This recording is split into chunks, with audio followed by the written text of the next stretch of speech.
ছোটবেলা আমি একটা কার্টুন দেখেছিলাম কমিক্স বইতে, মজা করে কার্টুনটা দেয়া। এটার সাথে প্রাসঙ্গিক আমি বলি কার্টুনটা কি ছিল। একটা হাতির ছবি একদিকে, আর একদিকে কাকের ছবি। একদিকে কিসের ছবি? হাতি। কথা বুঝতেছেন? হাতি, এলিফ্যান্ট।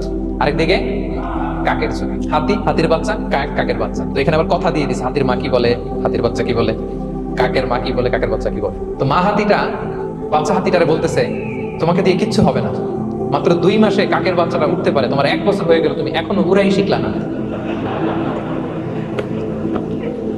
মা হাতি বলে, কাকের বাচ্চা 2 মাসে উঠতে পারে, 1টা বছর হয়ে গেল, তোমার কোনো ইমপ্রুভমেন্ট নাই বাবা। আর হাতির ছোট বাচ্চাটা মুখটা খারাপ করে চুপসে মাথাটা নিচু করে বলতেছে, মম আই এম ট্রাইং। মা আমি চেষ্টা করতেছি। আচ্ছা বলেন তো, উড়া, ডানা মেলে উড়া কি হাতির কাজ? এই যে ওর সাথে কম্পেয়ারটা করছে, কম্পারিজনটা হইছে। আরে হাতি তো he is the king of the jungle. ওর এক একটা পদক্ষেপে ও পা ফেললে থারথার করে কাঁপে পুরো জঙ্গল, পুরো বন। ওর এক একটা পা ফেললে আশেপাশের সিংহ বাঘ সব সমীহ করে 50 মিটার দূরত্ব বজায় রাখে। Is the king. সে তো ওইটা। ওই হাতির বাচ্চাটারে কিভাবে কনফিডেন্স নষ্ট করতেছে, বলতেছে 2 মাস হয়ে গেল, কাকের বাচ্চা 2 মাসেই উঠতে পারে, তোমার 1 বছর বয়স হলো, তুমি এখন উঠতে পারো না। এবার বুঝতে পেরেছেন আমরা কিভাবে ছেলে মেয়েদের কনফিডেন্স নষ্ট করি? Don't compare with others, avoid comparison, you'll be happy. কখনো কম্পেয়ার করবেন না।